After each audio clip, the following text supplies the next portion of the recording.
Thank you very much, Your Excellencies, ladies and gentlemen. It's a privilege for me to join you at this 23rd session of the Doha Forum, an important platform for shaping collective commitment to peace, stability, and human development. I bring you the warmest greetings from the people of the Republic of Ghana, and I extend my profound appreciation to the government and people of Qatar for your hospitality and continued leadership in convening this global dialogue at the highest level. I also thank you for the privilege to set the tone for this all-important discussion. In Ghana, the principle that education is a fundamental instrument of justice is firmly rooted in our national constitution in Article 25 of the 1992 Constitution, and it provides that, and I quote, "All persons shall have the right to equal educational opportunities and facilities. With a view to achieving the full realization of that right, basic education shall be free, compulsory, and available to all." This foundational article captures the soul of our national commitment that education is not a privilege, nor is it an afterthought of government policy, but an inherent right, a necessary condition for the dignity, empowerment, and full realization of every citizen. This constitutional declaration reflects a universal truth that education is the purest expression of justice, especially in times of crisis. Our meeting here today is taking place in a world that is confronted with multiple overlapping crises, conflict, economic shocks, climate instability, pandemics, and growing social and economic inequalities. These crises do not only disrupt economies, they disrupt childhoods. They do not only destroy infrastructure, they destroy the dreams of our children. In such times, education must become the battleground for justice. Education is justice when it ensures that a child uprooted by conflict does not lose her dreams or her future. Education is justice when a child living with disability receives targeted support in order to thrive. Education is justice when learning continues despite pandemics, economic hardship, or climate disasters. Education is justice when young people are equipped to rebuild their communities and lead global transformation. In every crisis, education stands as the first line of protection, the most reliable social stabilizer, and the foundation on which long-term recovery can be built. And this is why education in emergencies must be seen as life-saving and not optional. I commend the organizers of the Doha Forum for the presentation of this year's awards to Alex Thier and Saad Mohseni for the work they are doing in closing educational learning gaps in two societies that are undergoing some of the worst crises known in recent history. Even in normal times, policymakers are always examining how to reform education to make it universally available and relevant in the context of a rapidly changing world. This demand is even more urgent in societies that are affected by war and dislocation. The disruption of education affecting a current generation of children in Gaza, in Afghanistan, Sudan, and elsewhere is an unfolding humanitarian tragedy that will play out for decades to come.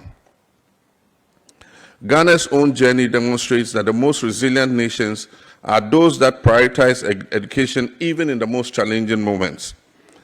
And so over the past decades, we in Ghana have pursued bold reforms to expand opportunity, strengthen justice through education. For example, our free basic secondary education have enabled millions of Ghanaian youth to access education regardless of their family income. Investments in TVETs and digital literacy, strengthening early childhood and basic education. A period when this world innovated for educational justice was during COVID-19. Schools were closed across the world and countries.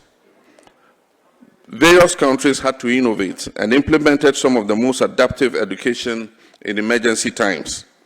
Nationwide radio and TV learning programs were launched. Digital platforms for remote learning were deployed. community-based teaching and tutoring were provided, and teachers were supported to innovate new methods to keep learning alive. These measures were expression of justice, ensuring that no child was abandoned in a moment of global crisis. The global experience during the COVID pandemic demonstrates that education systems can be built with resilience at their core. When crisis hits, classrooms should not be the first to close and the last to reopen. They must remain anchors of hope, stability, and protection. The conversation of education as justice in times of crisis is relevant to Africa, where 30 million children remain out of school. Millions more are in school but not learning. Climate-related emergencies are displacing communities and shutting down schools. Digital divides are widening socioeconomic gaps. Education is not the only focus of SDG 4.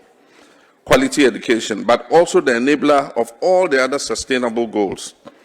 Because without education, we cannot end poverty, which is SDG 1. Without education, we cannot achieve good health and well-being, which is SDG 3. Without education, we cannot attain gender equality, which is SDG 5. Without education, we cannot build decent work and economic growth, which is SDG 8.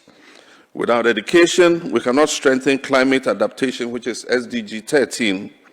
And without education, we cannot secure peace, justice, and strong institutions, which is SDG 16. Education illuminates the path to every other goal. It empowers individuals, it strengthens institutions, it transforms nations. If we want a just, peaceful, and prosperous world, we must start by ensuring just, equitable, and resilient education systems. The theme of this forum reminds us that justice is not confined to domestic laws. It is a global concern. Education is a global public good, and when children in one region are denied the opportunity to learn due to conflict or poverty, the entire world loses talent, innovation, and potential.